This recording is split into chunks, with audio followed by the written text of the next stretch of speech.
Welcome to the Crossed Lines podcast, where stories of redemption and resilience come to life.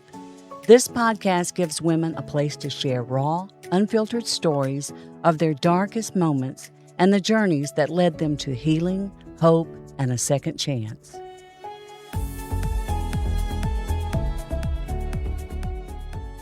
Hey, welcome. Super glad to be here today with everybody. We're here today with Brandi Allgood. Hi. Super glad she's here with us. I'm glad to be here. She's going to tell us her life story. Yes. And it's just me and you today, kid. Yep. That's fine with me. Brandi, so you just recently went through the program, right? Yes, ma'am. When did you come to Crossroads? October the 8th of last year. Last year. Yes, ma'am. And you went through the 4 months and then you moved into the aftercare. Mm-hmm. And then it wasn't long after that, I came after you to work. Yes, right? ma'am. Absolutely. So you were officially our warehouse manager Mm-hmm. and also errand runner Yep. through the rest of the week. And you've really been doing a good job. The warehouse is a Thank you. challenge. I It know. is. It is. It's a lot to keep up with. It is. So you've really been a blessing to us. So Thank you. So we come today and we're just going to let you kind of walk through your journey and your story. And you started me off kind of telling me that for the first 6 years of your life, you and your brother kind of were here and there, Mm-hmm. and you really didn't have a lot of memories of your childhood Right. in that respect, Yes, ma'am. which can create a lot of instability Absolutely. and insecurity Yes. and abandonment. Very much abandonment. Yeah. And so your mom and your dad and was your brother always in your life? Was he pretty much there? My older brother, yes. Yes. We were together until I was about 15. Yeah. And so after you were 6, Mm-hmm. then where did you go from there? Well, we lived in Houston, Texas, Uh-huh. and that was actually a relatively good time Mm-hmm. of my life as far as I remember. I always knew that there was something missing from my life. Mm-hmm. And I guess it was that I had never met my mom. Yeah. So she had I not been had in no your life relationship with her whatsoever. at all. Not even a visit, Nope. Christmas, Thanksgiving, Nothing. Nope. Nope. Wow. Yeah, Letters, so phone calls, nothing. Nothing. Goodness. Yeah. Did you have thoughts about who she was? Did anybody tell you anything about her? Not really. Oddly enough, I didn't really think about her at all. And I think it was maybe it would have been harder if I did know who she was. Yeah. And then had not had her in my Mhm. life. But my stepmom did a really, really good job of stepping in. That's good. She did, yeah. That's awesome. And I'm still really close to her today. To your stepmother. Yes, ma'am. Awesome. Well, people can step in and Absolutely. help us with things, the voids in our life. Absolutely. That's good. Yeah. So I'm assuming you went to live with your dad and stepmom, and how long were y'all together? We lived in Houston, Texas from the time I was 5 or 6 up Mhm. until I was about 11. And then what happened? My grandmother she was passing away from lung cancer. Mhm. And so we moved to Newton County. Mhm. And when we moved from Texas to Mississippi, is when I think my life really started shifting. Yeah. Into from a normal, so normal life to and maybe even like resurfacing trauma that I had not unpacked prior. Yeah. Became very apparent in my life. Yeah. There was no stability really. Mhm. My parents, my dad wasn't there very Mhm. much at all. And my stepmom, she did her best, but I also had a smaller brother who had special needs. Mhm. And so it was rough. Yeah. It was rough. And it wasn't until I was about 12 or 13 that Mhm. I realized that my dad had been suffering from addiction. Uh-huh. And he was being indicted and sent to prison. Okay. So that was your first experience. Yeah.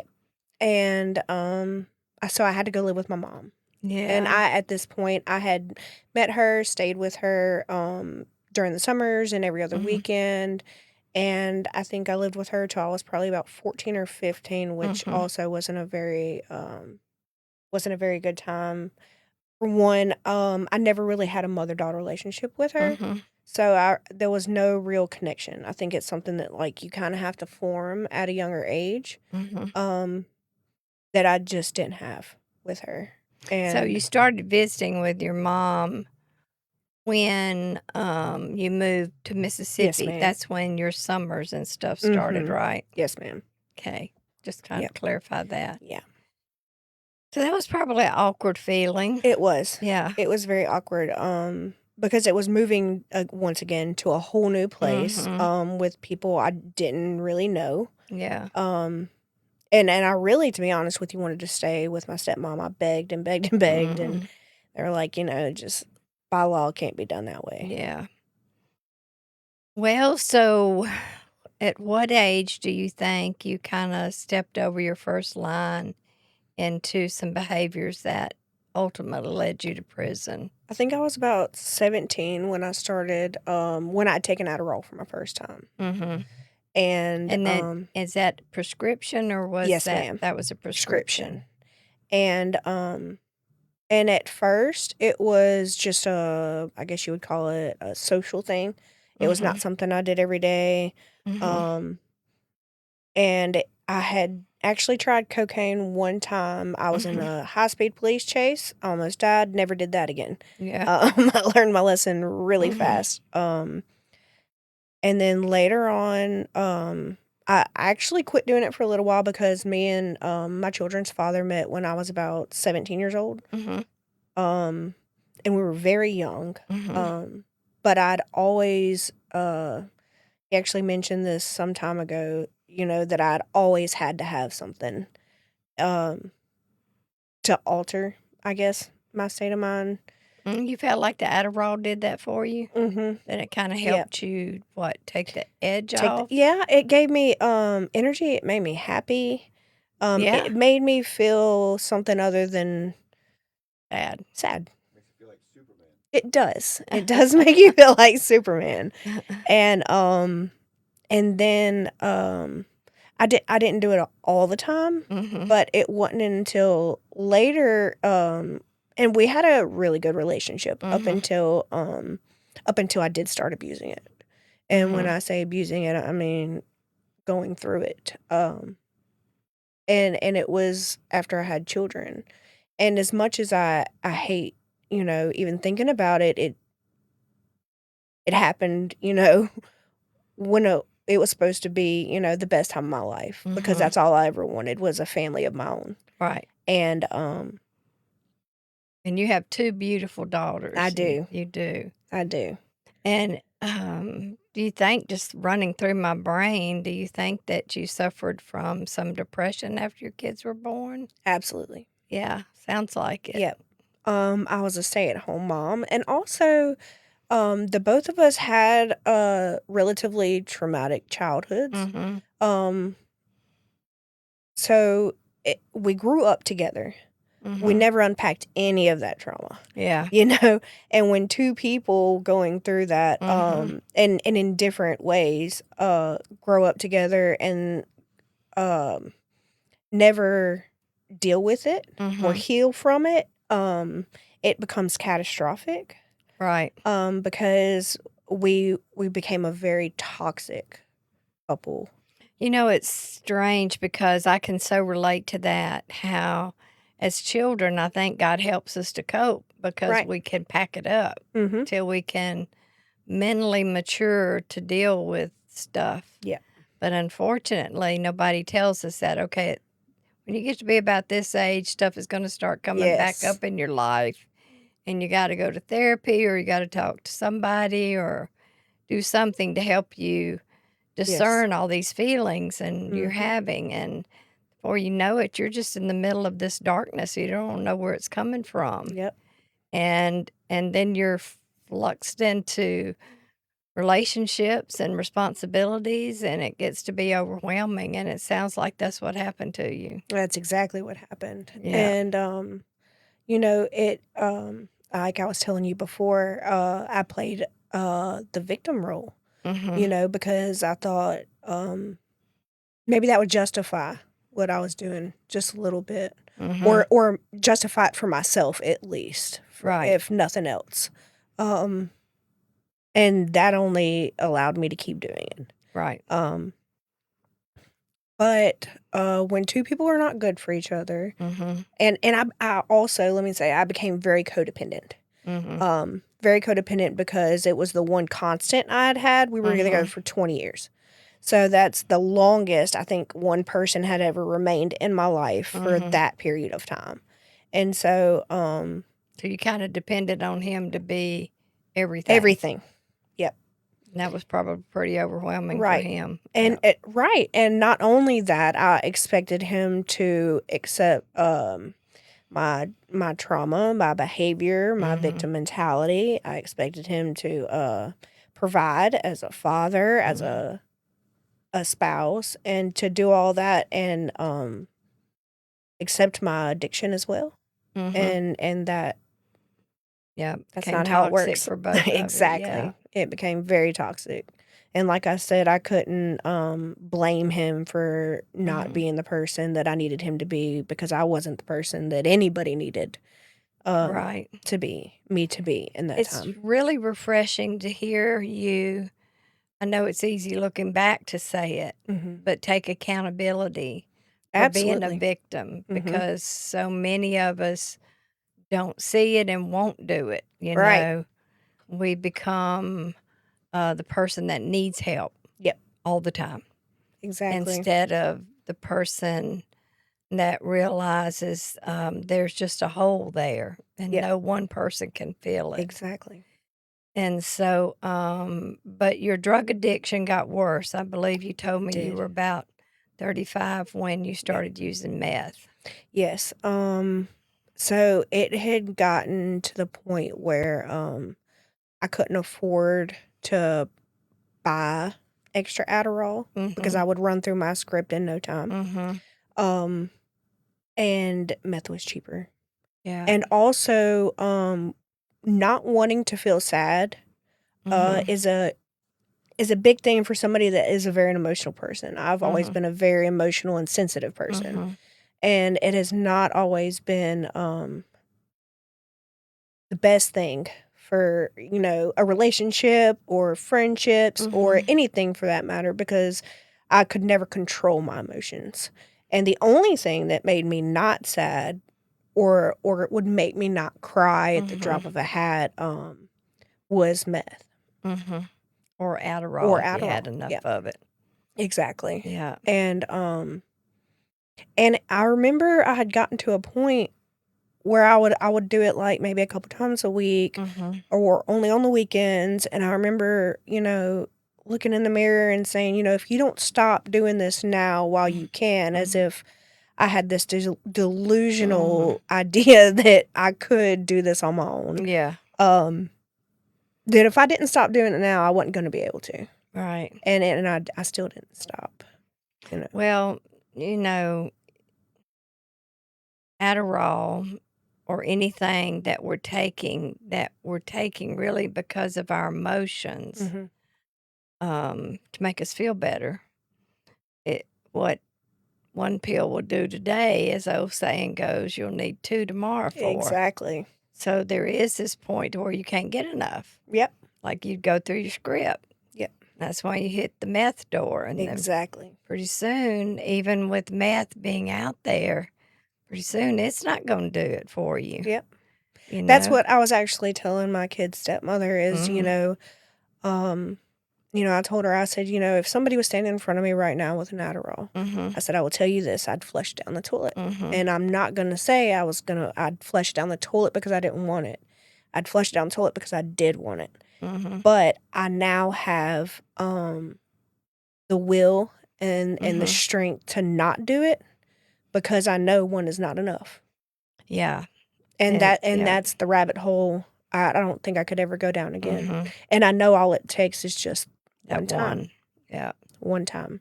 There is no, I'll just do it this once. So doesn't- when was the line crossed when you got in trouble? That was, I thought I was untouchable, to be honest with you. I had gotten in trouble before and got put on drug court. Because I was shoplifting. I was shoplifting. I was marking things down to a lesser price than what they were. Yeah. And so when they searched my purse, they did not find anything that I'd stolen. What they did find was my meth. And when they found it, they called the police, and I went to jail, and I was bonded out. I went to court, got put in drug court, and I did relatively well up until about a month in. I got sanctioned because I'd failed a drug test. And so they sent me to rehab for 30 days. And I want to say that made it all better, but it didn't. I skimmed my way through drug court. And then whenever me and my children's father separated, that's when my addiction got bad. Yeah. Really, really bad. Because I'd never been a day without my children. And it wasn't until, we got split custody. He had them for a week. I had them for a week. And it was the weeks that I didn't have them that I can remember sitting on my couch and just listening to the clock tick on the wall. And it was a horrible, horrible feeling. And that's when I thought, there's only, one thing I can do to make this feeling go away. And it got so bad. It was every day. It was not a recreational thing or a feel better this day, come off of it the next day. It was it got bad. And I had even gotten to the point where, and I don't even know why I did this, but I would go to them and I would tell them, look, I'm sober. I've quit taking my Adderall. I've quit doing meth. I'm clean, and made them believe me. And I can't for the life of me figure out why in the world I would do that to somebody, but I did. And I can't explain how much that guilt haunts me sometimes. I know, but that's just part of the addictive behavior. And if we can convince other people, then we can convince ourselves. We're good. Yes. Absolutely. And Daniel, I'm surprised he hadn't chimed in on this Adderall conversation yet. But it's a monster. It can be.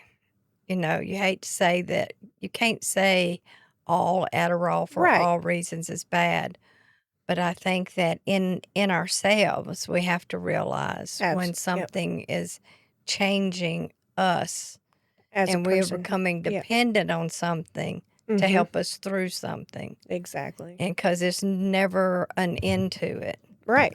All right, so I'll tap in here. Okay. All right, so in my experience, most people don't need to be on Adderall. Right. The people that need to be on Adderall, when they take it, they hate it. Yeah. Exactly. Right. Those are the people that are ADHD. People like me, that it feels fantastic when I take it. I could do all things with Adderall. Maybe I shouldn't be taking Adderall. Yeah. Right. That's all I'm going to say. If you like taking it, you're probably a drug addict. I mean, that's a pretty blanket. I mean, that's a pretty accurate but, description of it. Yeah. Especially if you're needing it to emotionally get through. Absolutely. Self-medicating is, that was my first mistake. Yeah. Instead of seeking help. And so but then how do you do that?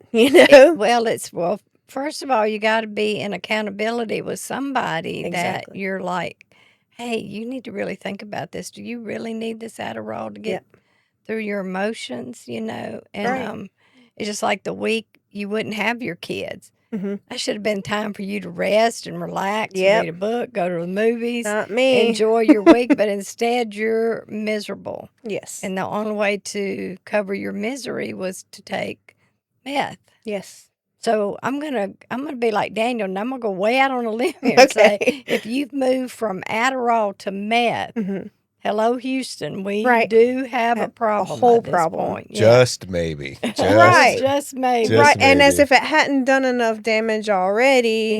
Here you are, Brandi, in drug court.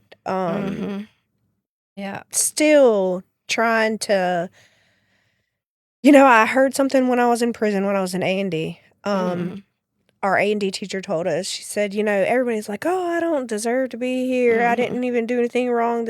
She's like, this time, how many times have you done something wrong that you deserve to be caught for Right. and you didn't? And you didn't. It's Yeah. just your day in the barrel. Yeah. Well, November 7th of 2024 was my day in the barrel. Yeah. I had And you one ended up headlight. in prison. I had one headlight, and I was actually on my way to Kroger to get my Adderall filled. I kid you not. And I got pulled over, and my car was a wreck. And so, of course, he thought something immediately. Mhm. And he ran my license, and it said I had a warrant out, which turned out to be not an active Mhm. warrant. And this was all God's plan, to be Mhm. quite honest, because Yeah. when he said, you have a warrant, and he was like, is there anything in this car I need to know about? And I was like, I'm not even going to lie to this man. You know what I Yeah. mean? It would take him all night, first of all, to look through Mhm. this car. Right. And at this point, I was partially living out of my car. Mhm. And so I told him, I was like, it's in that purse right there. And so he took me to jail, and I was in county jail, and I can remember being in such distress. Like, I have to go to work the next day. It's my Mhm. weekend with the kids. And nope. I'll stop. And Naomi sorry, It's okay. she told me that, she said, I thought so many times, we should bail her out, because I would beg them. I would beg and beg and Yeah. beg. Look, it's only $700. I can pay you back Mhm. as soon as y'all get me out. And she said something told her, don't do it. Yeah. Don't do it. She said she's probably detoxing, and I was. Mm. And literally in jail, in county jail, that's hard time compared to prison. Jail detox. Yes, Yes. it's detox, and it's Mhm. uncertainty. It's not knowing where you're Mhm. going and how long you're going for. Mhm. And I didn't even think he was going to send me to prison, to be honest with Yeah. you. Because I thought, Just a little bit. just yeah. Yeah. So when I went to court that day, and he said, "You're going to prison," I was like, what? And when he said 3 years, I was like, I can't do that. 3 years is a long time. Mhm. And then, of course, then I learned the 25% and Mhm. time served and things like Mhm. that. And I'm like, 2.5 months, 3 months, I can do that. Mhm. And then so when I got there, I was awful. I was a miserable mess. Mhm. And I cried, and I hadn't gotten to A&D yet, which I knew I needed to do, but the Mhm. A&D program had been shut down for Mhm. whatever reason 2 months prior to me getting there. What is And A&D for those that don't know? In the prison, they have alcohol and drug treatment, and they call it A&D. yeah. And so some people are court ordered. Some people Mhm. are referred. Just And do when you it, get yeah. to prison, they pretty much give you You have short term, yeah. long term Yeah. Well, kind they of had thing. ordered me nothing. And Ordered you so nothing, so you just signed up. come my parole date, which was March the 17th, Mhm. I got my parole papers, and it said, you made parole. However, You you must must complete complete. long-term A&D treatment first. So And I there was went your like, 2.5 months. yep, there went my 2.5 Yeah. months. And I was like, oh, I don't know. Uh. I cried for one day about it. And I I was bet that like, was like a punch in the oh, stomach for it sure. was, because it was like, yeah, you can go home, just not yet. Just not yet. And so, unfortunately, I'd already told my kids that I was coming home Mhm. March Well, as 17th. far So as you knew you were, right. yeah. So I get into A&D treatment, and MDOC enrolls me into short-term A&D. Mhm. And so I'm like, no. That's not what the parole board said. We have to do Mhm. long-term. And they're like, you do what MDOC says you do. And I was like, okay, so what do I Mhm. do now? And they said, praise God. I said, praise Yep. God. That's what I'll do. And 3 months goes by, and my A&D teacher was like, no, Brandi, you're not going home June the Mhm. 18th. You're going to have to do 3 more months. And so once again, it was, it happened, I think 3 times while I was there. Yeah. Thankfully, I kept myself busy with 3 jobs. I stayed at work, because I could not just lay there every day doing nothing. Also, drugs. But a lot of people do. They do. And when people say, "Of course you're sober, you're in prison," nope, that's not how it No. works. There, Mm-mm. no, ma'am. They're plentiful, Mm-hmm. and it wasn't until I started going to church, and I started hosting Bible studies Mm-hmm. as a facilitator on Monday nights, and I started doing state issue Mm-hmm. and working in the kitchen, and I stayed busy, and I kept my mind from going into a darker place than I was in, knowing that all it would take is just one time of self-medicating, Right. and it would all have been for naught. Right. That's true. But then they finally let me out on ERS And then somehow you ended up at Crossroads. at Crossroads. Yes, well, actually, they sent me home, and I was like, I don't think this is a that's good right. idea. I remember now. Yep. You went home. Yes, I was like, I don't think this is a good idea. My caseworker was like, do you know how many girls wish they had a good address to go home to? And here you are trying to change it at the last minute to have. And I was like, no, I just feel like it's not where I'm supposed to be. Mm-hmm. So I went home, and I was there probably 8 weeks. Mm-hmm. And I completed my ERS, and I went to my first the first time I went to report for probation. I told my probation officer, I was like, look, I was like, the friend that I had been staying with, the one that I paroled out to, she's moving to Arkansas. I have nowhere to go. And he handed me a sticky note with your number on it. And he said, please ask a favor. And I was like, so you just want me to call this number and ask for a favor? And I was like, she doesn't know me from Adam. And he said, just call the number, Brandi. And I was like, all right, I can do that. So I called. And I was like, please, please, please let me come to Crossroads. Well, it's so funny because I remember now that you're talking about it. You had called me, and we had talked about you coming, and then you didn't show up. Yeah. And then you called me, and you said, oh, well, I went home. And I said, well, okay, And then you call me again, and you say, well, guess what? My people moved, and I remember saying, she won't ever show up here. Yeah. But you did. I did. In fact, you said, well, you're going to need your application. And do you have an application? I was like, no, ma'am, I don't have an application. And I asked my friend's mom, I was like, hey, do you have a printer? She was like, no, I don't. I was like, we'll go to the library. You can print one out for $1. And so I went to the library, and I printed out my application. And I'm not going to lie, I cried all the way there. I was like, I don't want to do this. I feel like I'm going 5 steps backwards. But at the same time, I feel like it was God tugging on my heart saying, this is where you need to be. Nothing's going to hurt you here. These people care. And I guess that was the most refreshing thing when I got here, was it felt like I wasn't being judged. That you accepted me. Look, if you don't mind sleeping on a couch, I said, I'll sleep anywhere you ask me to sleep, as long as, and it was the best decision I could have made. Yeah, I believe that, although I do understand the conflict, because you'd been in jail, you'd been trying to get out 2 or 3 times, and your babies are waiting, and you're trying to start your life, jump start. And I do get how sometimes it feels like you're going back. Yeah. And I don't want to put words in your mouth, but I do feel like there are things you learn at somewhere like Crossroads that you cannot learn inside the prison. That's absolutely correct. And what, if you don't mind me putting you on the spot, what would some of those things be? So there's things that I hadn't understood whenever, you first get here, and there's a method to your madness, and it works. It works. Right. Being sat still, you want for nothing. You need for nothing. And it's not even just having everything you want and need. It's having somebody in your corner that actually cares about you. It's not just a program to me. It's a community. It's a feeling of belonging. And in prison, you are just a bed number. No matter how good you do, and no matter how much of a model inmate you are just a prisoner there. Right.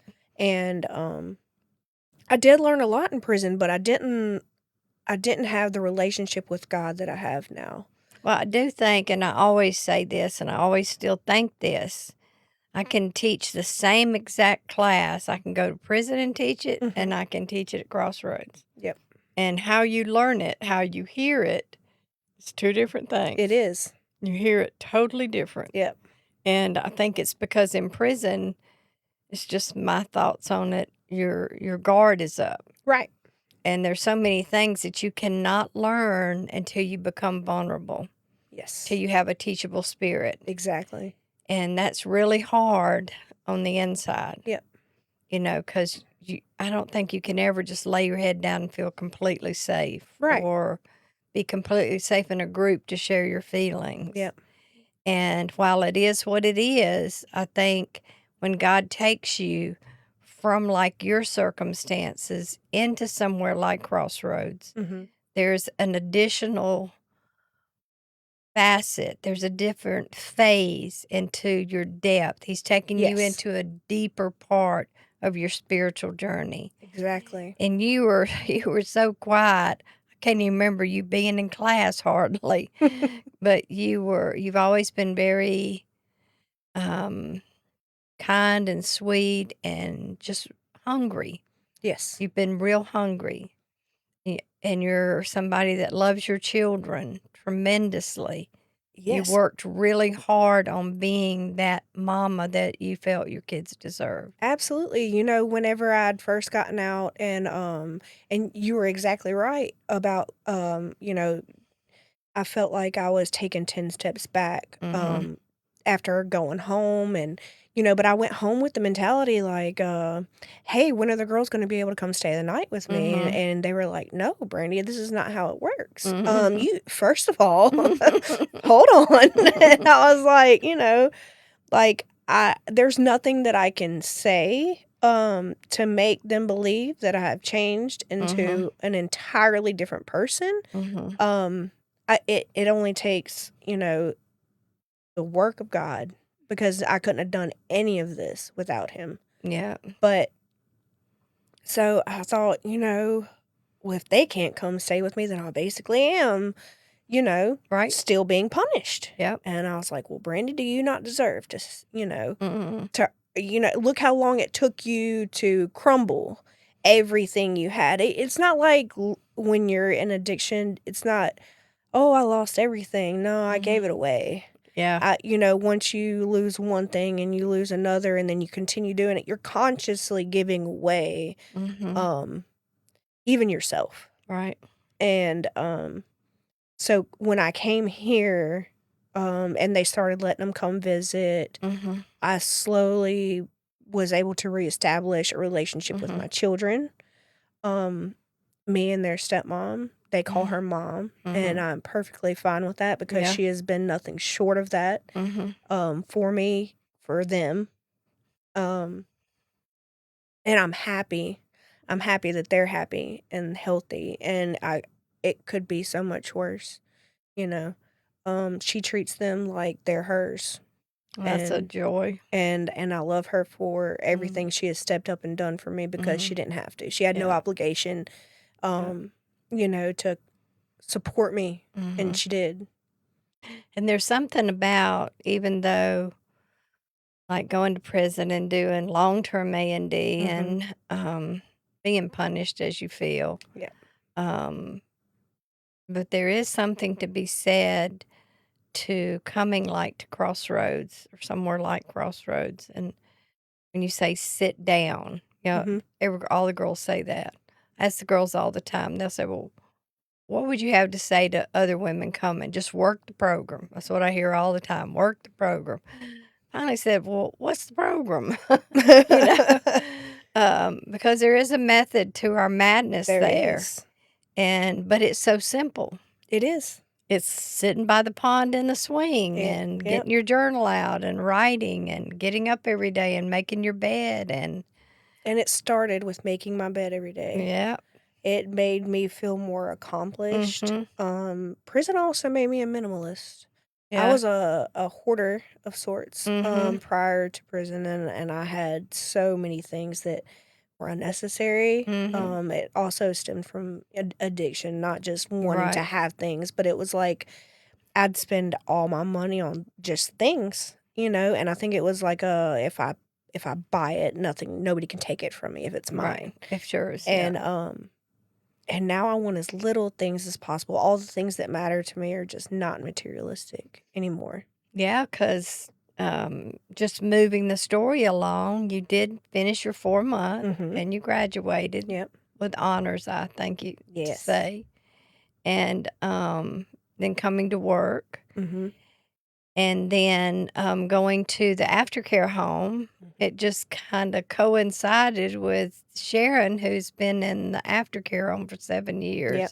getting her own home at long last, and I've just kinda had to throw you and Sam in there to help me, Yeah. with the girls, but because I was gonna say your room looks wonderful, you don't look like a hoarder at all. No. That's what I'm saying. It changed me. Yep, and, you have your babies every other weekend Mhm. that stay the weekend with you now, Yep. and you pretty much have pretty good access to your girls, and, Absolutely. you got a big queen size bed in your room, Mhm. and, y'all are living life, Yes. you know? If somebody had told me whenever I got to prison that I would be in the place that I am in right now, I Mhm. would have been in the utmost disbelief. Yeah, There's no possible way, you know. yeah. But I'm here. We serve a God that always amazes me how he can do things suddenly. Yes. Just like all of a At sudden the it drop of feels a hat. like, "Hey, look right, it's okay, I'm doing okay." Mhm. And we also suffer, unfortunately, at the hands of the enemy at times through our own choices, and we can lose it That's right. quicker than even we got it. Absolutely. I'm never, ever cease to be amazed when some of our girls relapse, how quickly they can lose everything that they've worked so hard for, Right. just like that. It's almost as if it doesn't happen so fast in the moment. Mhm. It's not until you look back and realize Hey, what happened? yeah, Yeah, because when I look at myself in active addiction, it's like I'm not even looking at myself. mhm. The first time you had told me, I can't even imagine you being that person. Yep. I can't either. I can't I see can't it. I can't either. I can't When I see you think in the about it now, I'm stripes, like and I it's can't see you being in I just because I see it's the person God has created you to be today, yes. and that's the only person I know. Yep. So, and I'm super proud of you. Thank you. And I there's couldn't have been done some it. times you could have made some other choices and you didn't. That's right. And you could have been rebellious when Yep. you didn't get when we didn't let you get your kids, Yep. and but you didn't. Nope. It's okay to be frustrated, and Yep. you stayed the course. I did. And that's so important because God will honor always obedience and bless more than we could ever hope to receive. Exactly. And so I'm Thank you. super proud of you. And you go to Vertical Church, Yes, right? I You and do. the girls mostly go Yep. there. And so, Yep. My girls asked me the other day, the preacher's been saying, everybody move to the front because mm, we're growing and we're growing and we're uh-huh. growing. And when we walked into church Sunday, Nova, my youngest one, she said, I think we should go sit in the front row. Yeah. And I was like, all right, baby, if that's what you want to do, let's go. She didn't want to get in trouble for being No. on the back Yep. row. Yep. Yes, but Yep. they enjoy it. Yep. And it's good. It is. That's really good. So, anything else you'd like to tell in your story? Just, I guess what I would say, to anybody that if I could just make a difference to one person, Mm-hmm. that would be enough. Yep. And don't ever think that it's impossible Mm-hmm. because like I said, I wouldn't have imagined ever or believed that I would be Mm-hmm. in the position that I am today if somebody Right. had told me I would be. Yeah. Mm. I tell you, and just listening to you, I realize how many young moms out there need some emotional healing. Absolutely. And I wish there were more places that young mothers can go to get some help, Mm-hmm. and for young mothers to realize it's okay to ask for help, Right. because I think sometimes we just don't want to ask for help. Yeah. The older you get, the more you don't have any trouble asking for help. Yes. But it's imperative. But it is, because we can't do it all by ourselves, and it's kind of scary to think, hey, I got to ask for some help. I'm not doing good here. Exactly. And you have to love yourself enough to ask for help. Yes. And when you've gone through trauma Mhm. and you even try to heal yourself by self-medicating, there's no love in that. Mm-mm. You know. You're just You wouldn't do numbing that to your somebody you emotions. love, so why Yeah. would you do that? You can't love yourself thoroughly Mhm. if that's what you seek for a Right. solution.